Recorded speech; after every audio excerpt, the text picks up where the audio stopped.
How I Became a Ghost, Chapter 21, The Panther in the Fire. Do you still have your cutting stone? I asked Joseph as we hid behind a tree. Yes, always. I'll cut her down. I can slip up behind her, but once she's on her feet, the guards will come after us, and they don't have to outrun us. They have shotguns. I can lead her to her family, I said. We need some way to distract the soldiers, Joseph said, some way to slow them down. I think a strong panther could handle the soldiers, I said. You've done it before. What can I do? Nita asked. You can wake up the Choctaw Council, the men and women, all of them, and let them know what happened. When the soldiers chase us, they can delay them. Every minute is important, I said. I understand, Nita said. She disappeared into the night fog, a 5-year-old Choctaw girl, a ghost, making her first appearance before the Choctaw Council. Her sister's life was at stake. Joseph and I circled the camp. Pointy Nose and Round Man sat on a log by the fire with their shotguns close by. We crept behind the tree and waited. The quarter moon cast the bright light through the naked branches of the tree. Joseph pointed to the sky. A huge cloud moved across the sky. I understood. We would wait until the cloud covered the moon. You take first watch, Pointy Nose said. I'm going to sleep. That's not a good idea, Roundman said. You saw how mad he was. If something happens, we'll be hanging from that tree, and not by our wrists. He wouldn't hang us, Pointy Nose said. Want to risk your life? Asked Roundman. Not me. You stay here, and I'll watch the girl. He rose and moved by the tree where Naomi hung. Roundman leaned against the tree, 3 feet from us. We sat so quiet in fear of our lives. If Roundman stepped around the tree, all 3 of us would be dead. He held his shotgun ready to fire. What happened next could never be planned. Something licked me on the ankle. I looked at my feet. There stood Jumper, wagging his tail and ready to play. I froze. Please don't let him bark, I thought. I wanted to ask him how he had found me, but there was no time. We needed a distraction, and Jumper was ready to play. As quietly as I could, I ran to the river, and Jumper dashed after me. At just the right moment, the cloud covered the moon, and the sky turned dark.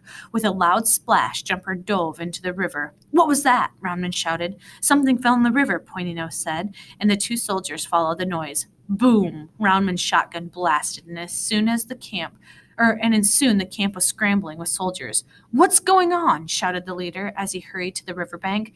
Someone stay with the girl, the leader said, and the soldiers stayed behind. He touched Naomi's feet with the barrel of the shotgun. Naomi jerked. Don't you worry, he said with a cruel smile in his voice. You're not going anywhere. I hid beneath the hanging tree. No one could see me. I was sure of that. Joseph was gone. I heard the clawing sound and looked above me. The panther crouched on the tree limb, gnawing at the rope. Suddenly, Naomi fell to the ground and the panther leapt on the soldier and his shotgun went flying. We have to run, I said. Can you make it? Lead the way, she said. She was shaking, but I knew she was strong. Her wrists were still tied to the rope, but we had no time to stop. She dragged the rope behind her as she ran. The panther ran to the fire and slapped the burning logs, sending fiery embers across camp. Boom, boom, boom. The soldiers fired at Jumper in the river. Let him be, shouted the leader. It's only a dog. Look, said Roundman. The camp is on fire. The soldiers returned to the camp, ready for battle. Panther Joseph was ready too. He gripped a burning log in his teeth and jumped into the wagon.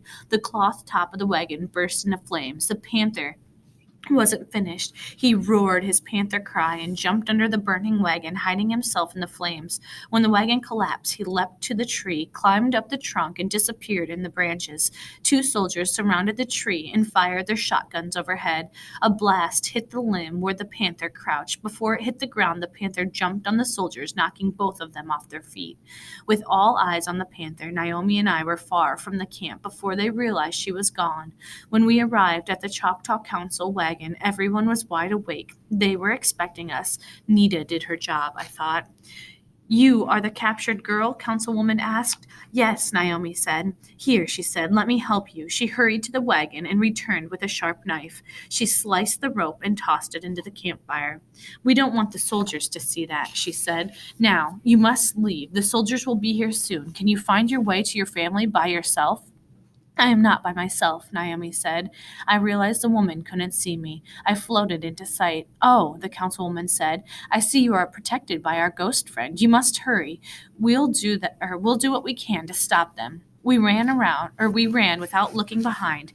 I soon realized Naomi was faster than me. This was only my first day. I hadn't learned to run like a ghost.